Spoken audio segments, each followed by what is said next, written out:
시편 말씀 간단하게 다 여러 번 설명했지만 시편에 대해서 말씀드리면 누가복음 24장 44절에 예수님께서 말씀하시기를 모세의 율법과 이 선지자들의 예언과 시편의 나를 가리켜 예언한 것이 성취되어야 하리라. 그러니까 이 시편에 대한 예수님의 해석은 이 예수 그리스도의 이 사역을 보여주는 것이라고 할 수 있죠. 이건 사실은 이 다윗 계열의 왕에 대한 이야기이기도 한데 시편 저자들은 주로 그렇게 했죠. 그런데 그게 1차적으로는 그 의미고요. 이스라엘에 대한 이야기와 다윗 계열의 왕에 대한 이야기를 하고 있는 것이 1차적인 의미인데, 그런데 이게 정경 속에 들어오게 됐을 때 예수 그리스도의 사역을 보여주는 것이고, 예수님이 이렇게 한 것이기도 한데 오늘 본문에 보니까 우리가 그의 죽으심과 연합했고 그의 부활과 같은 모양으로 연합한 자도 됐다고 한다면은 이게 예수님과 연합된, 그리스도와 연합된 나에게 일어날 일이기도 한 것이죠. 그래서 우리 시편 42편의 고백도 굉장한 낙심 가운데, 고난과 낙심 가운데 내 뼈를 찌르는 칼같이 내 대적이 나를 비방하여 늘 내게 말하기를 내 하나님이 어디 있느냐 하도다. 이 일은 예수님의 십자가상에서 일어났던 일이죠. 저가 하나님의 아들이거든 십자가에서 내려와야 되는 거 아니냐. 다른 사람의 병을 고치는 사람이 어떻게 자기를 구원하지 못하느냐. 내 하나님이 어디 있느냐. 이 낭망하는 상황이 예수님에게 왔었고요. 그때 예수님은 그 상황 가운데 흔들리지 않고 나는 여전히 이 하나님께 소망을 두리로다. 그가 나타나 도우심으로 말미암아 여전히 하나님을 찬송하리로다. 하나님에 대한 그 약속하신 하나님을 신뢰하는 것을 그 믿음을 보여주셨죠. 예수님을 통해서 일어난 일이고, 예수님을 통해서 일어난 일이라는 것은 성경에 보니까 우리가 예수님의 발자취를 따라간대요. 그러면 나에게도 이 일이 일어난다는 거예요. 예수님이 당한 이 고난이, 그때 우리도 예수님과 같이 그런 상황 가운데서 이 하나님께 믿음 고백하는 이 일이 나에게 일어날 일이기도 한 것이고요. 그런데 우리는 그런 것들이 늘 잘 되지는 않죠. 그래서 나는 이 예수님과 함께를 누려야겠습니다. 그분의 다 이루신 것을 의지할 때 내가 부족할지라도 그 축복이 나타나는 것이고, 그래서 이 시편의 이야기가 사실은 이스라엘에게 있었던 이야기를 하는 것이고요. 다윗 계열의 왕에게 일어날 그런 이야기들을 하는 것인데, 그것이 예수님을 통해서 이미 성취되었고 나에게도 똑같이 일어나는데 그때 어떻게 응답받는지를 보여주는 내용이라고 할 수 있습니다. 그래서 그리스도와의 연합으로 넘어가서 우리 기독교의 핵심은 우리 자신의 나의 뭔가 행한 것으로 하나님 앞에 설 수가 없기 때문에 그리스도와의 연합을 통해서 그 그리스도의 의를 가지고만 하나님 앞에 설 수 있다는 게 기독교의 핵심이에요. 우리의 힘이나 내가 행한 것이 아니라 그리스도께서 행하신 그 하나님의 의 때문에 하나님 앞에 하나님의 백성으로 설 수 있다는 것이고, 그게 가장 핵심이에요. 그래서 이 그리스도와의 여기 하나를 더 붙이면 신비로운 그리스도와의 연합인데, 이런 이야기들이 성경에 되게 많이 있죠. 갈라디아서 2장 20절에 보니까 예수님이 십자가에 못 박혔는데, 분명히 예수님이 십자가에 못 박혔는데 내가 그리스도와 함께 십자가에 못 박혔다고 이야기를 하죠. 이게 좀 이런 것들을 깔고 있고요. 오늘 방금 읽은 로마서 6장 4절에도 보니까 그리스도께서 못 박히시고 그리스도께서 죽으셨는데 우리가 그의 죽으심과 합하여 세례를 받음으로 그와 함께 장사되었다. 예수님이 2000년 전에 십자가에서 죽으시고 장사됐는데 나도 그 안에서 그리스도와 함께 십자가에 죽고 장사됐다고 이런 이야기를 하는 것이죠. 로마서 6장 8절에 보니까 만일 우리가 그리스도와 함께 죽었으면 또한 그와 함께 살 줄을 믿노니, 이 그리스도의 부활이 예수 그리스도만의 부활이 아니고 내가 그리스도 안에서 함께한 부활이라고 이야기를 하죠. 그리고 부활하신 그분이 부활하셨을 뿐만 아니라 또 승천하셨죠. 에베소서 2장 6절에 보니까 또 함께 일으키사 그리스도 예수 안에서 함께 하늘에 앉히시니, 정확한 시제로는 앉히셨으니, 그리스도께서 하늘 보좌 우편에 앉으셨다고 했는데 그때 나도 그 안에서 함께 하늘 보좌 우편에 앉았다고 이야기하는 거죠. 그리고 그분이 승천하실 뿐만 아니라 또 재림하시는데요. 골로새서 3장 3절 4절에 보면 우리 생명이신 그리스도께서 나타나실 그때 너희도 그와 함께 영광 중에 나타나리라. 지금 이거는 다 사실 지금 이 이야기는 다 그리스도께서 행하신 건데 거거든요. 십자가에서 죽으시고 장사하신 거, 부활하신 거, 그리고 승천하셔서 하늘 보좌에 앉으시고 장차 재림주로 오시는데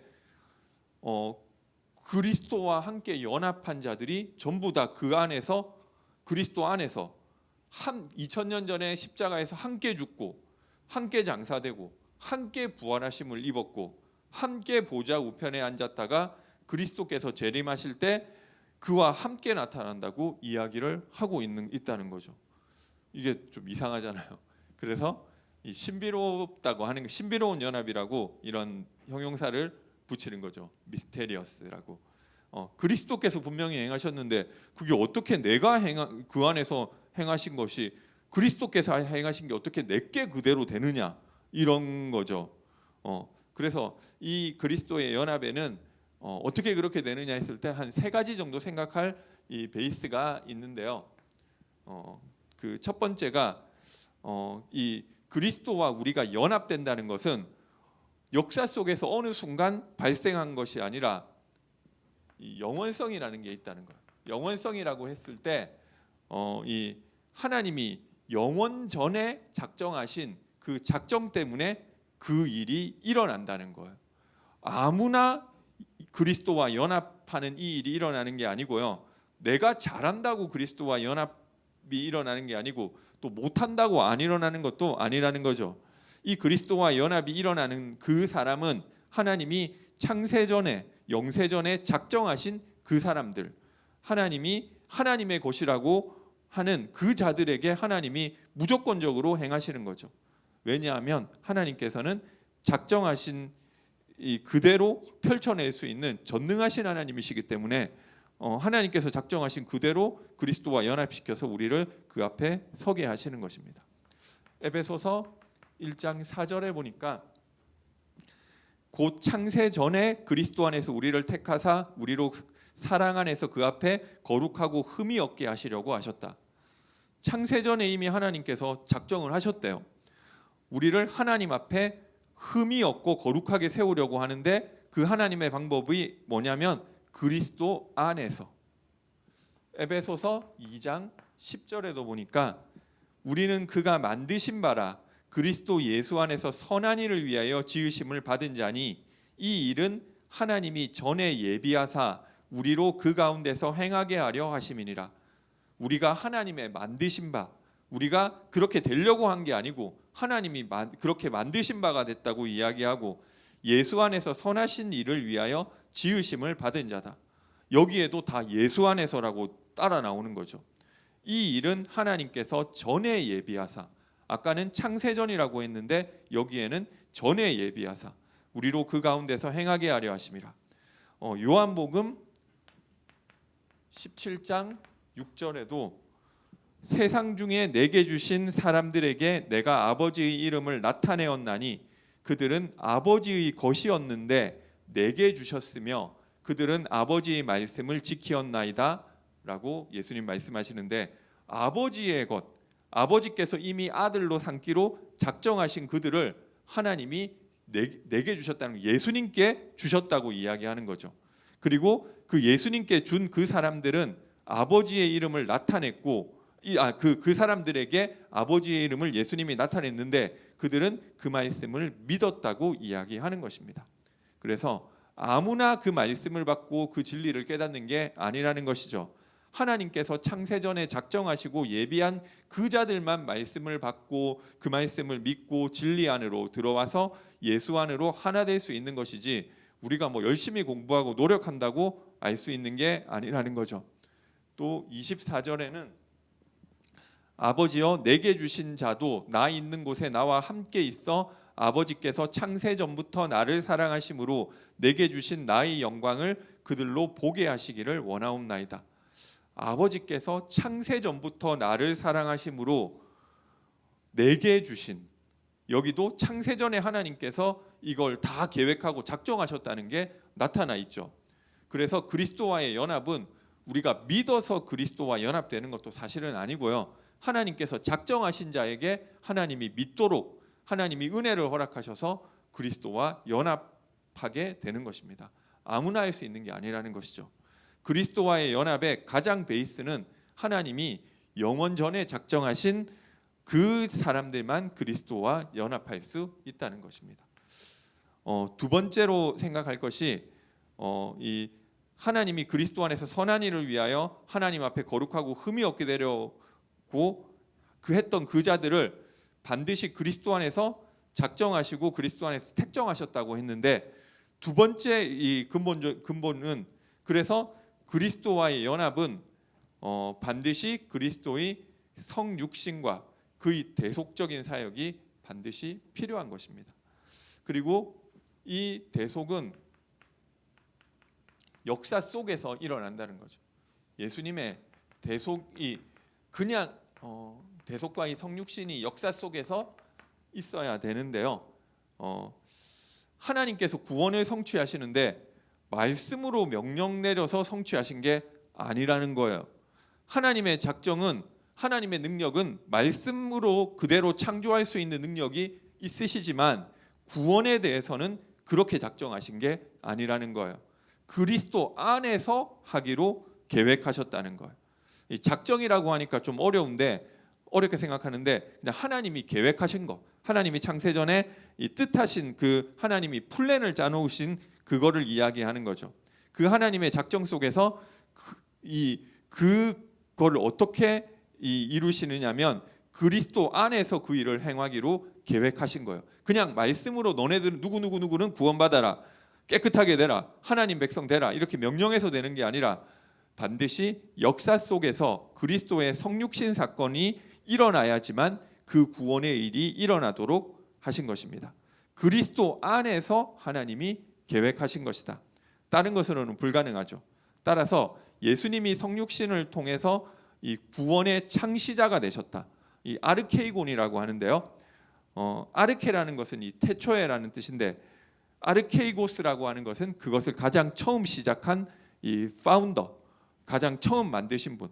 그래서 구원은 우리가 받는 것이 아니라 그리스도께서 만드신 것이죠. 그런데 그 만드시는 일을 무엇을 통해서 하셨냐면 성육신 사건을 통해서 하셨다는 거예요.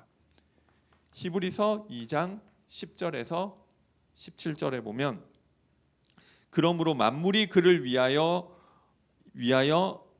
위하고 또한 그로 말미암은 이가 많은 아들들을 이끌어 영광에 들어가게 하시는 일에 그들의 구원의 창시자를 고난을 통하여 온전하게 하심이 합당하도다.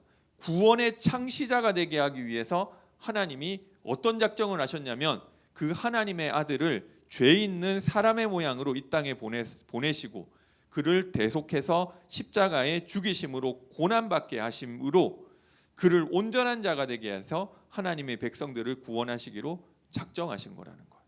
그 일을 창시하신 분, 처음 만드신 분이 예수 그리스도라는 것이죠.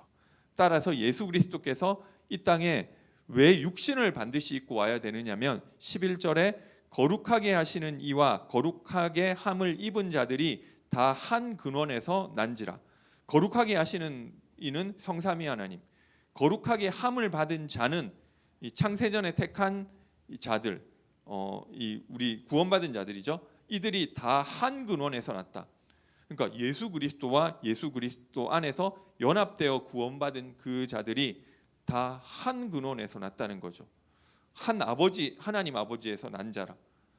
아까는 아버지의 것이었는데 내게 준 자라고 이야기한 것이죠. 그러므로 형제라 부르기를 부끄러워하지 아니하시고. 왜 우리가 예수님과 형제냐? 하나님의 백성들과 같은 모양으로 오시고 형제라 부르기를 부끄러워하지 아니하시고, 육신 입는 것을 부끄러워하지 않고 죄인의 모양을 가지고 온 것을 부끄러워하지 않으셨다. 이르시되 내가 주의 이름을 내 형제들에게 선포하고 내가 주를 교회 중에서 찬송하리라 하셨으며, 또 다시 내가 그를 의지하리라 하시고 또 다시 볼지어다 나와 및 하나님께서 내게 주신 자녀라 하셨으니, 하나님이 내게 주신 자녀, 우리가 다 하나님으로부터 난 형제, 그 일을 위해서 예수 그리스도께서 성육신 하셨다는 거죠. 14절에 자녀들은 혈과 육에 속하였음에, 하나님께서 창세전에 택하신 자녀들이 혈과 육에 속해 있대요. 그도 또한 같은 모양으로 혈과 육을 함께 지니심을. 왜 예수님이 육신을 입어야 되느냐면, 죽음을 통해서 죽음이 세력을 잡은 자 마귀를 멸하시며 또 죽기를 무서워함으로 한평생 매어 종노릇하는 모든 자들을 놓아주려 하심이라. 17절에 그러므로 그가 범사의 형제들과 같이 되심이 마땅하도다. 이는 하나님의 일에 자비하고 신실한 대제사장이 되어 우리 백성의 죄를 속량하려 하심이라. 하나님이 그리스도를 우리와 똑같은 혈육의 모양으로 보내셔서 그가 우리를 대신하여 죽으심으로 대속을 통해서 하나님의 백성을 죄에서 놓아주려고 했다는 것이죠. 히브리서 12장 2절에도 믿음의 주요 또한 온전케 하시는 이, 우리 믿음을 온전케 하시고 완전하게 만드시는. 그래서 믿음의 주라는 말도 똑같죠. 아르케이그 믿음의 주인데, 아까 이 창시자라는 것, 아르케이곤 똑같은 말이죠. 믿음의 창시자. 그래서 이 우리 믿음도 우리가 완전하게 하는 게 아니고 예수 그리스도의 믿음만이 완전한 것이죠. 예수 그리스도가 구원의 창시자고, 예수 그리스도만 이 믿음이 완전한 자이고, 그분이 우리의 믿음을 완전하게 만들어 주시는 분이시다. 전부 다 우리는 여기서 수동형인 거예요. 다 하나님께서 행하시는 것이죠. 그리고 세 번째, 이 그 성육신을 하시고 우리와 같은 모양이 되셨다. 여기서 끝나는 것이 아니고, 이게 그분이 대속과 성육신 하신 것들이 대표성을 가지고 있다는 거예요. 그러니까 그분이 한 게 내가 한 게 되는 거예요. 이게 대속과도 관련된 건데, 마가복음 10장 45절에 보니까 예수님이 육신을 입고 이 땅에 오신 이유는 많은 자들을 위해서 대속물로 주시기 위해서 왔다고 이야기하고요. 이 예수와 연합이 돼야 구원받는다라고 하는데, 뭐 때문에 그러냐면 핵심은 대속에 있다는 거죠. 사실 대속의 원리를 처음부터 계속해서 성경에 이야기를 해놓으셨어요. 구약 전체에서, 이 성경 전체에서 대속이라고 하는 개념이 계속 흘러가는 거죠. 그리고 그 대속이 무엇을 이야기하는 것인지 실체가 오신 분이 성육신하신 하나님의 아들이죠.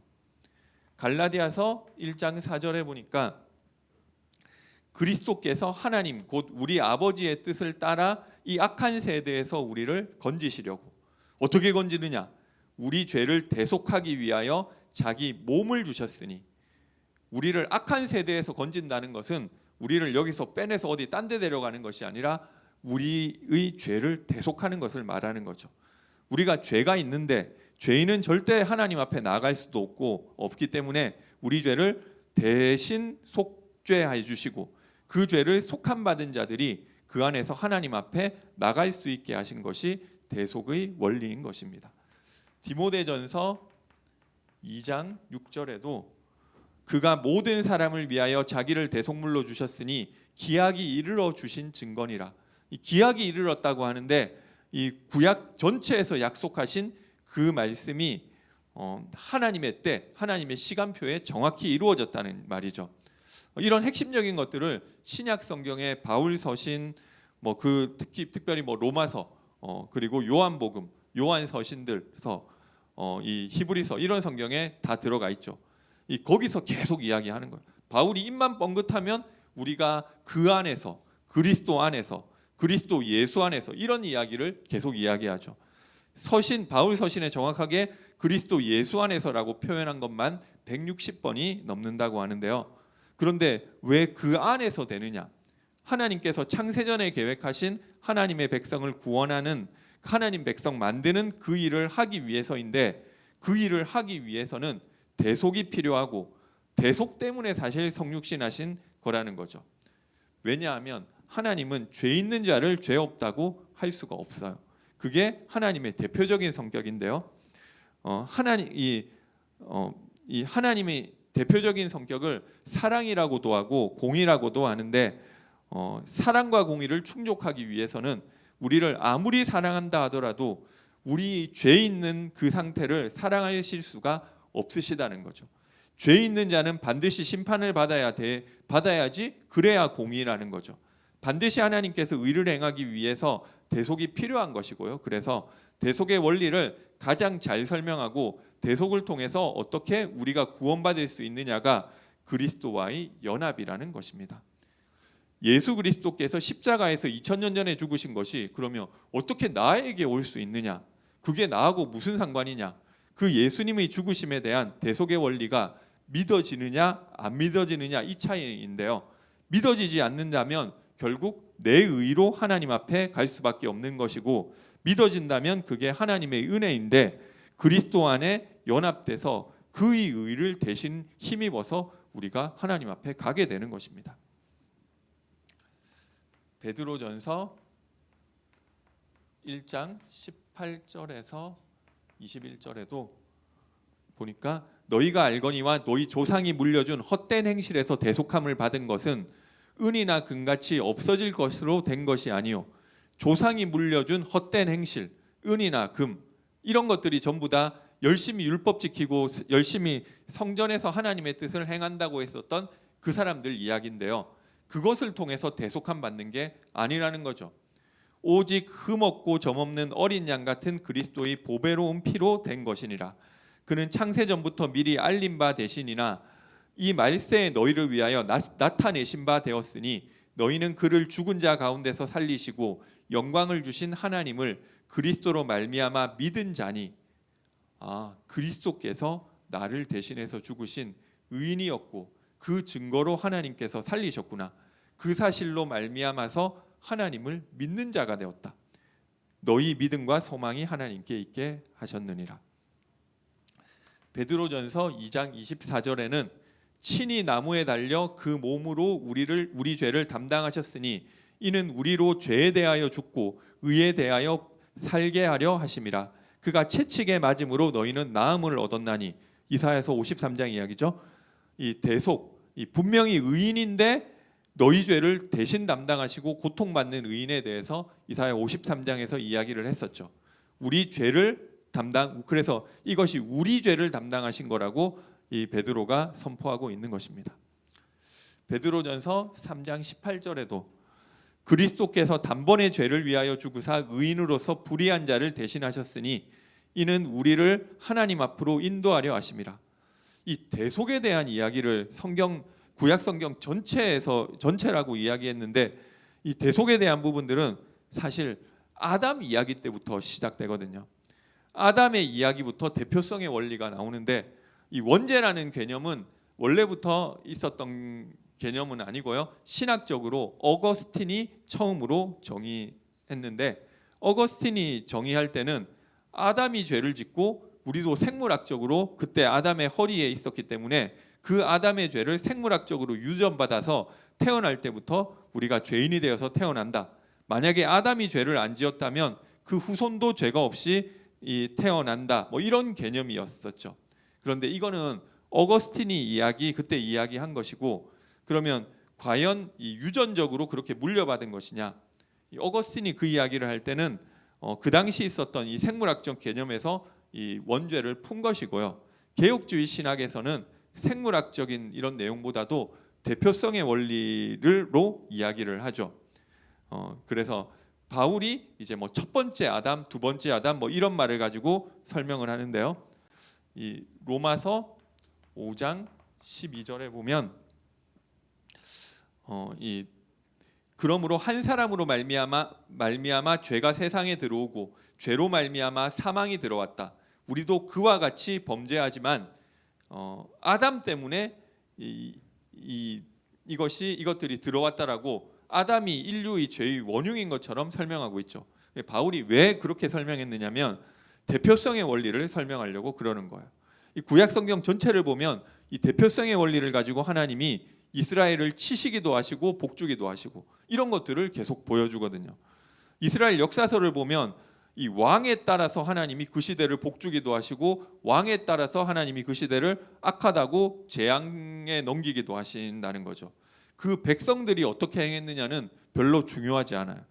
왕들이 어떻게 행했느냐, 왕들의 이야기가 핵심적으로 나오고 그 시대 사람들의 우상 숭배는 아예 거론하지도 않아요. 왕이 우상 숭배를 하느냐, 왕이 죄를 짓느냐, 왕이 하나님 보시기에 정직한 길로 행했냐, 항상 그것 가지고만 이야기한다니까요. 그래서 대표성의 원리가 아담뿐만 아니라 이스라엘 역사 전체를 통해서 왕이라고 하는 한 사람을 통해서 하나님의 백성을 축복하시기도 하시고 벌 주기도 하는 것을 계속 보여주는 거죠. 왜 그렇게 하시냐? 사실 억울할 수 있는 이야기죠. 억울한 이야기 보여주려고 하는 게 아니고 사실은 우리는 다 죄를 지을 수밖에 없는 사람들인데 하나님께서 그 대표성의 원리를 통해서 앞으로 어떻게 구원하실 것인가를 담아두시기 위해서 그렇게 하신 거라는 거예요. 그리고 또 대표성의 원리를 가장 잘 보여주는 것이 대제사장 이야기인데요. 하나님의 백성들이 전부 다 절기 때도 그렇고 어떤 사람은 주마다 그럴 수도 있고 항상 자기 자신을 위해서 자기 죄를 대속할 희생 대속물을 희생 제사로 드렸다는 거죠. 율법에서도 그 원리를 설명해 놨는데요. 율법 자체를 잘 지켜라는 이야기가 율법에서 하고 있는 것이 아니고 못 지켰을 경우 그 죄를 대속하는 시스템도 율법 안에 다 들어가 있는 거예요. 그런데 후기 선지서들을 보면 특별히 이제 이스라엘이 바벨론에서 포로에서 돌아오고 난 다음부터 후기 선지서들을 보면 이 희생 제사에 대한 비난이 굉장히 많은데요. 이사야서도 1장부터 내가 피 냄새가 좋아가지고 너희한테 피 제사 드리라고 하느냐, 가지고 오지 마라, 역겹다, 너희는 내 마당만 밟을 뿐이라고 이야기하는 것이죠. 이 희생 제사가 사실 그리스도의 제사를 예표하는 것인데 왜 하나님이 역겹다고 하시고 가지고 오지 말라고 하시느냐? 거기 보면 희생 제사, 피 제사를 드리는데 이 사람들이 어떻게 생각했느냐면 우리가 희생 제사 드리면 죄가 용서되지, 무슨 주문 외우고 부적 붙이고 뭐 이런 식으로 착각을 한 거죠.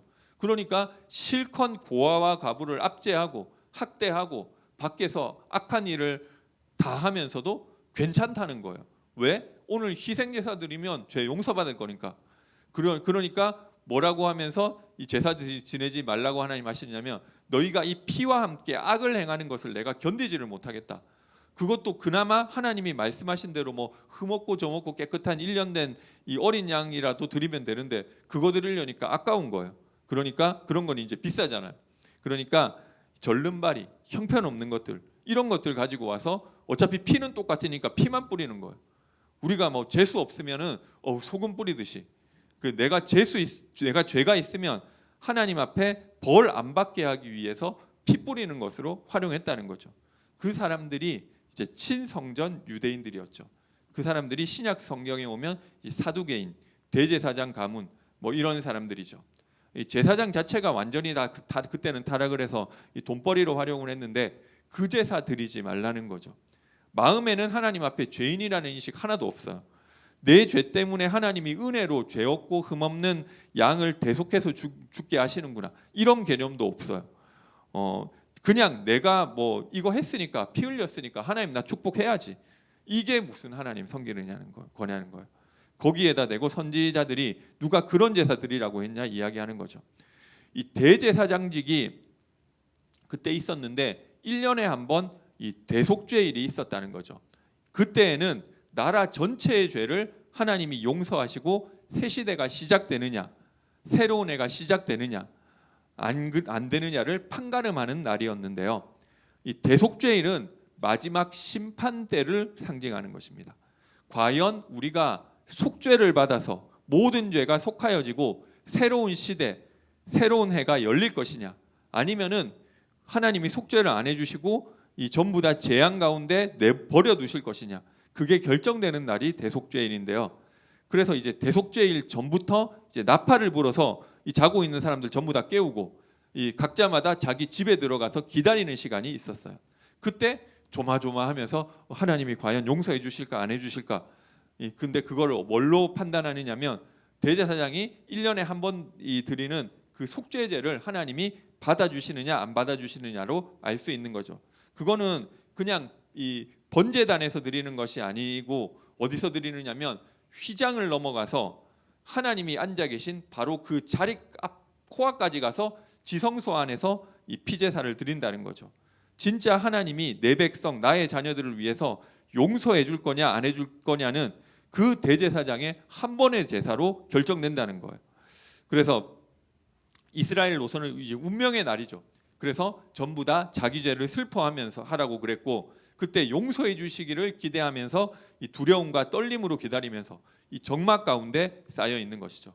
그럼 그 가운데 대제사장이 혼자서 나가는데 그때 대제사장 옷을 입는데 그 옷에는 이스라엘 12지파를 상징하는 보석들이 달려 있다는 거죠. 그게 뭐냐면은 내가 가지만 이스라엘 12지파의 모든 죄를 다 안고 들어간다. 다 안고 들어가서 그 하나님의 언약궤 그 시은좌 위에다 피를 뿌리는데요.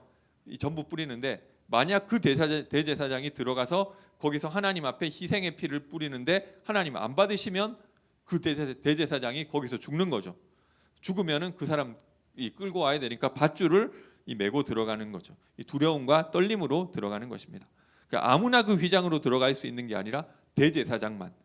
그 대제사장이 그 안에서 살아서 나오면은 우리 죄가 전부 다 속해졌다. 그래서 그때부터 대축제가 열리는 것이고 그게 수장절. 1년에 한 번 있는 이 패턴을 통해서도 하나님이 대속의 원리를 알려주시는 것입니다. 왕이 어떻게 하느냐에 따라서 이스라엘 민족 전체를 벌하기도 하고 축복하시기도 하고 이스라엘이 받아야 될 죄에 대한 대가도 대제사장이 대신해서 들어가서 제사 한 번으로 죽든지 살든지 모든 게 다 결정되는데 이게 다 대표성의 원리라는 거죠. 하나님이 한 사람만 보겠다는 거예요. 왕을 보겠다. 대제사장을 보겠다. 그래서 우리 그리스도 메시아라고 하면 제사장이면서 왕이면서 선지자라는 거죠. 사실 그 한 사람만 보겠다는 거예요. 히브리서 9장 10장을 시간 되실 때 쭉 읽어보시면 좋은데 하나님께서 그 대제사장이 드렸던 염소와 송아지 피를 기뻐하지 않으셨다고 하는데 왜 안 기뻐하셨냐? 염소와 송아지의 피에는 그거는 사실은 예표하는 것이지 죄를 속하게 하는 능력이 하나도 없기 때문에 아니 그 죄를 속하게 하는 게 하나도 없는데 근데 그러면 구약 성경에는 왜 그렇게 하라고 했냐? 예수 그리스도를 통해서 하실 것을 보여주기 위해서 대표성의 원리 가르치려고. 그래서 히브리서 9장 10절에는 진짜 대제사장이 누구라고 하느냐면 참 대제사장은 예수 그리스도라고 이야기하는 것이죠. 그가 송아지와 염소의 피로 하지 않고 하나님의 아들이 보배로운 피로 그 휘장을 열고 들어가서 자신이 대신해서 자신의 피로 자신의 죽음으로 대속하는 일을 하셨다고 이야기하는 것입니다. 그리고 예수님이 부활하셨죠. 그것은 뭐냐면은 대제사장이 들어갔다가 살아나오는 것을 말하는데 부활했다는 것은 무슨 뜻이냐면 하나님이 그 피를 받으셨다는 증거가 되는 것입니다. 예수가 정확하게 온 하나님의 백성 영적인 이스라엘이 모든 죄를 대속했다는 증거가 부활을 통해서 나타나는 것이죠. 그래서 고린도전서에 만약 부활이 없었다면 우리가 믿는 게 헛것이라고 이야기하는 것이고요. 예수님의 피가 없이는 절대로 하나님이 죄를 속할 수가 없는 것입니다. 왜냐하면 죄인은 반드시 벌받아야 된다는 것이죠. 그게 하나님의 공의예요. 대속, 예수님이 이 땅에서 성육신하시고 십자가에 달리시고 죽으시고 부활한 그 대속의 사역이 없으면 구원할 수가 없다. 왜? 하나님이 처음부터 그렇게 작정하신 거예요. 그래서 예수 그리스도는 대제사장이 했던 것 같은 그런 제사가 아니라 실제로 우리의 죄와 양심을 깨끗하게 할 수 있는 제사를 드렸고, 그 제사는 우리를 단번에 영원히 완전히 깨끗하게 도말했기 때문에 그렇기 때문에 더 이상 두 번 그 제사를 드릴 필요가 없다고 하는 것입니다. 그런데 히브리서 기자가 하나님의 아들의 피로, 그 보배로운 피로 모든 죄를, 그리고 너희들의 양심을 다 깨끗하게 할 수 있다. 그것도 어느 정도로? 단번에 완전히 영원히 다 끝냈기 때문에 우리는 더 이상 자신을 위해 희생 제사로 드릴 필요가 없게 됐다는 거예요. 영원한 참 대제사장이 우리에게 있다고 이야기하는 것입니다. 그래서 예수님이 두 번째 오실 때는 우리 죄를 담당하러 오시는 것이 아니고 우리를 구원하고 심판하기 위해서 왕으로 오신다고 성경에서 이야기하고 있는 것입니다. 그래서 대속이라고 하는 개념이 있어야 그리스도와의 연합이 이해가 되는 것이고, 대속이라는 개념 때문에 그리스도 안에서 연합해야지만 구원받는다고 이야기하는 것입니다. 그러면 그리고 그렇게 대제사장으로 완전히 이룬 그 구속을 어떻게 우리에게 적용을 하느냐, 실제 삶 속에서 그게 그냥 일어나는 것은 아니라는 거예요. 분명히 하나님이 백성이 이 땅에서 역사와 시간, 공간 속에 살아가는 동안에 어느 시점에 일어나는 일이지, 창세전에 하나님이 계획하셨다고 해서 내가 태어날 때부터 택함 받은 자로 구원받아서 태어나는 게 아니라는 거죠. 어떤 시점에서 적용되는 시점이 있어요. 그 적용되는 시점 전에는 이 사실을 모르고 그리스도와 연합도 안 된 상태로 죄인의 모습으로 다 살아간다는 것입니다. 그래서 로마서 16장 7절에도 보니까 바울이 내 친척이요 나와 함께 갇혔던 안드로니고와 유니아에게 문안하라. 그들은 사도에게 존중이 여겨지고 또한 나보다 먼저 그리스도 안에 있는 자라. 사도 바울도 창세전에 그리스도 안에 있었고 모든 하나님의 택한 자들이 다 그리스도 안에 있었는데, 실제로 그 일이 역사의 시간 공간에서 일어날 때에는 각 개인들마다 그 전과 후가 나뉘는 시점이 반드시 존재한다는 거예요. 사도 바울이 아직 죄 가운데 그리스도와 연합되지 않았을 때 먼저 그리스도인이 된 자들을 보고 그들이 나보다 먼저 그리스도 안에 있는 자들이라고 이야기를 했다는 거죠. 그래서 창세전에 계획했으니까 무조건 구원받는 것이 아니고 반드시 이 땅에 우리들이 인생을 통해서 하나님이 그 앞에 은혜로 깨닫게 해서 그 안에 연합시키는 실제적인 시간표가 있다는 거예요. 실제로 이게 나타나는 시간표가 있고요. 그 시간표 이전을 옛것이라고 하는 거죠. 고린도후서 5장 17절에도 그런즉 누구든지 그리스도 안에 있으면 새로운 피조물이라고 이야기하는데, 옛것과 새것을 나누는 그 분기령이 실제 역사의 시간표 속에 있다는 거예요. 그러면 그 분기령, 그리스도 안에 들어가는 것이 어떻게 일어나느냐 했을 때 성령을 통해서 일어나죠. 그래서 구원받는 시간표가 성령을 통해서 그 그리스도께서 행하신 것이 믿음으로 나에게 들어올 때, 성령 안에서 내가 하나님의 백성으로 새롭게 거듭날 때 그 시간표가 반드시 현실 속에 있다는 것입니다. 성삼위 하나님이 사역이 전부 다 이 속에 결합되어 있는데, 하나님께서 작정을 하셨고 그 일을 그리스도께서 성육신하셔서 실제로 행하셨던 것이고, 그리고 그 일을 성령님께서 그 택하신 자들에게 그들이 이 땅을 살아가는 역사의 한 시점에 각각 개인적으로 적용하게 하시는 것입니다. 그 적용된 자들을 그리스도와 연합됐다고 이야기하는 것이죠. 그러면 그리스도와 연합된 자는 사실은 모든 죄가 다 끝난 거예요. 과거, 현재, 미래의 모든 죄가 그리스도 안에서 다 용서받은 것입니다. 다 용서받은 것이기 때문에 사실 우리가 죄책감에 눌릴 필요가 있어요, 없어요? 사실 없다는 거예요. 내가 행한 거를 안 보신대요. 그것을 다 그리스도 안에서 그리스도만 보고 하나님은 다 잊고 도말하셨다고 이야기하는 것입니다. 그러니까 우리가 연약해서 막 넘어지는 것들, 내가 불신앙하는 것들까지도 내가 육신적으로 계속 죄짓고 넘어지고 반복되는 이런 것들까지도 사실은 십자가에서 다 대속하신 것입니다. 예수님이 다 대신 갚으신 것입니다.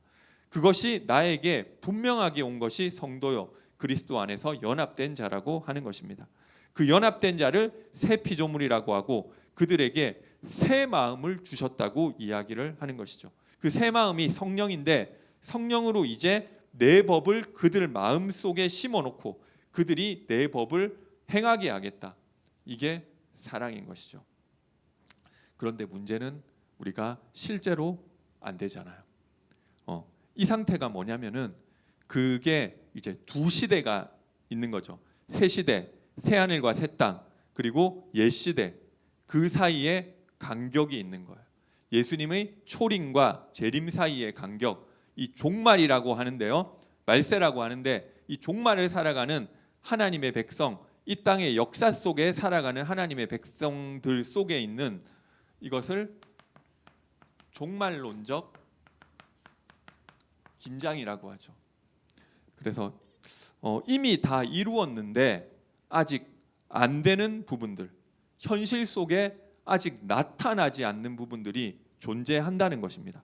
분명히 에베소서에 우리는 그리스도 안에서 이미 그리스도와 함께 죽었고 함께 살아나서 그 안에 함께 하나님의 보좌 위에 앉혔다. 과거형으로 이야기했는데요. 그런데 아직 안 나타났어요.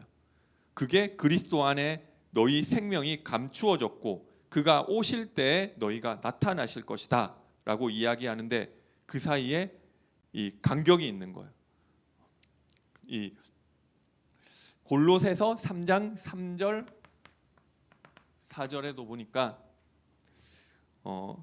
이는 너희가 죽었고 너희 생명이 그리스도와 함께 하나님 안에 감추어졌음이라. 아직은 감추어진 상태라는 거죠. 우리 생명이신 그리스도께서 나타나실 그때 재림 때죠. 너희도 그와 함께 영광 중에 나타나리라. 영화의 단계를 이야기하는데요. 우리가 분명히 그리스도 안에서 영광을 다 받았다고 했는데 이게 종말 마지막 재림 때까지 이 텐션 긴장이 존재하고 있다는 거예요. 그래서 계속 개혁주의 신학에서 이야기하고 있는 것이 already but not yet이죠. 그래서 이 이야기를 하는 거예요. 이미 이루어졌는데 아직 현실, 이 실존적으로 안 이루어진 부분들이 있다는 거예요. 요한일서 3장 1절에서 3절에도 보니까 보라 아버지께서 어떠한 사랑을 우리에게 베푸사 하나님의 자녀라 일컬음 받게 하셨는가. 우리가 그러하도다. 그러므로 세상이 우리를 알지 못함은 그를 알지 못함이라. 사랑하는 자들아 우리가 지금은 하나님의 자녀라. 장래에 어떻게 될지는 아직 나타나지 아니하였으나 그가 나타나시면 우리가 그와 같을 줄을 아는 것은 그의 참모습 그대로 볼 것이기 때문이니 주를 향하여 이 소망을 가진 자마다 그의 깨끗하심과 같이 자기를 깨끗하게 하느니라. 이미 가졌지만 아직 안 된 그것이 언제 나타나냐? 그가 나타나시면 우리가 그와 같을 줄을 우리가 안다. 아직은 아니라는 것입니다. 왜냐? 그때가 되면 그의 참모습을 우리가 볼 것이기 때문이라고 이야기하는 거죠. 그러면 이 땅에 사는 사람들은 그 텐션 가운데 살고 있기 때문에 우리가 예수 그리스도 안에서 연합된 자라는 것을 분명히 알면서도 우리의 실존적인 현실의 삶은 계속해서 불신앙하고 넘어질 때도 있고 진짜 하나님의 뜻대로 살지 않고 육신으로 세상으로 계속 왔다 갔다 한다는 거죠. 분명히 성령이 안에 있다고 하는데 성령이 안에 있으면 하나님의 성령이 우리에게 부드러운 마음을 주고 우리 마음에 법을 새겨서 하나님을 정확하게 알고 그리스도도 정확하게 알고 그때는 아무도 하나님을 알라 하지 않는데요. 하나님의 뜻을 행하게 된다고 했는데 사실 아니잖아요. 하나님도 우리가 잘 모르는 부분이 너무 많고 그리스도도 모르는 게 너무 많고 실제로 행하는 걸 봐도 새 피조물이라고 하는데 계속 헌 피조물 같이 막 행하고 있다는 거죠. 그렇기 때문에 그때 우리는 그리스도 안에 있는 대속을 보기보다는 어디로 흘러가느냐면 또다시 율법으로 흘러가는 경우가 많다는 것입니다. 근데 성경에서는 그 계속 이야기하죠. 그 참 소망을 가져라. 요한일서 3장 1절에서 3절. 우리가 넘어지고 쓰러질 때도 율법으로 가는 것이 아니고 다시 종교로 돌아가는 것이 아니고 뭘 기억하느냐면 내가 그리스도 안에서 연합돼서 내가 그리스도와 죽고 그리스도 안에서 하늘에 앉힌 자라는 것을 생각해야 된다는 것입니다. 그렇기 때문에 죄를 지었는데도 어떻게 보면 뻔뻔한 거죠. 그리스도 안에서 하나님께서 내게 주신 그 은혜 사랑 때문에 넘치는 기쁨과 평안이 나타나야 되는데 우리가 죄 때문에 눌려가지고 그게 안 나타나고 있는 상태, 그 상태가 사실 죄 때문에 속고 있는 것입니다. 그리스도와 연합된 자라는 사실을 우리가 기억해야겠습니다. 그러면 뻔뻔하게 살라는 말이냐? 이 소망 가진 자의 삶이죠. 뻔뻔하게 사는 게 아니라 그것을 기억하게 하는 자는 다 그 소망을 가지고 있고 그 은혜 때문에 오히려 자기를 깨끗하게 한다고 말씀하고 있는 거죠. 오늘 본문 로마서 6장에서도 이야기하죠. 그런즉 우리가 은혜가 더하게 하려고 죄를 지을 수 있느냐? 죄에 계속 거하겠느냐? 그럴 수 없느니라. never이라고 이야기하는데요. 절대로 그런 일이 없다는 거예요. 우리가 하나님이 그리스도의 의만 본다 할 때 항상 따라 나오는 개념이 그런 식으로 이야기하면 이 사람들은 방임하고 죄 짓는 쪽으로 간다고 하는데 그 죄 짓고 방임하는 쪽으로 가는 사람은 성령으로 그리스도와 연합된 자가 아니라서 그런 거예요. 그 사람들이 바르게 행동하는 것 자체는 전혀 구원하고 상관없는 것입니다. 이 사람들을 종교적으로 야, 너 그렇게 하면 지옥 간다는 식으로 해서 우리 뭐 그렇게 하잖아요. 그럼 지옥 안 가야지. 이렇게 해서 바르게 산다고 할 수 있겠죠. 야, 너 자살하면 지옥 가. 이 말을 해가지고 자살 안 하게 할 수 있겠죠. 야, 기도할 때 눈 뜨면 우리 이런 얘기 어렸을 때 기도할 때 눈 뜨면 지옥 가. 그러면 기도할 때 지옥 안 가려고 기도할 때 눈 잘 감겠죠. 그런데 그것은 그렇게 해서 우리가 바르게 산다고 하면 그게 지옥을 안 가게 하는 거냐는 거예요. 아니잖아요. 그리스도와 함께 연합된 자는 넘어질 때 거기 좌절하지 않고 대속의 은혜에 감사하고 그 은혜를 다시 붙잡는 사람이 돼야 되는데 그 은혜를 다시 붙잡는 사람 되게 하기보다는 그거를 교정시켜 가지고 바른 사람 만들려고 하는 이야기라는 거죠. 그래서 바른 사람으로 안 만들고 이 대속의 은혜만 강조하면 그 사람이 막 살지 않겠느냐? 아니라니까요. 막 살지 않는다고 이야기하는 거예요. 그 막 사는 사람은 아까 전에 이야기했던 구약에 뭐 예수 피 뿌리면 죄 속해 준다고 하니까 내가 마음껏 죄 지으면서 그 피만 뿌리면 내 죄를 용서받는 이런 면죄부 같은 죄를 마음껏 지을 수 있는 이 면허증이라고 유다서에서 이야기하죠.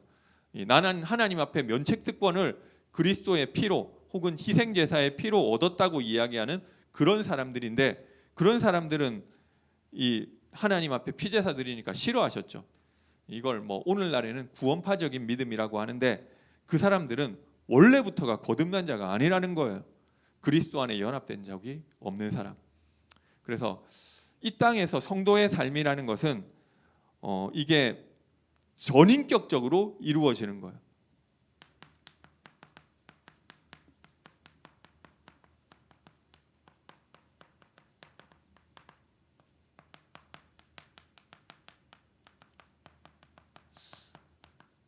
그래서 이 전인격이라고 하는 것은 지정의가 다 연결되어 있는 것인데요. 그냥 머릿속으로 내가 그리스도와 함께 하늘에 앉혔지. 예수의 피 때문에 내 죄 다 용서받았지.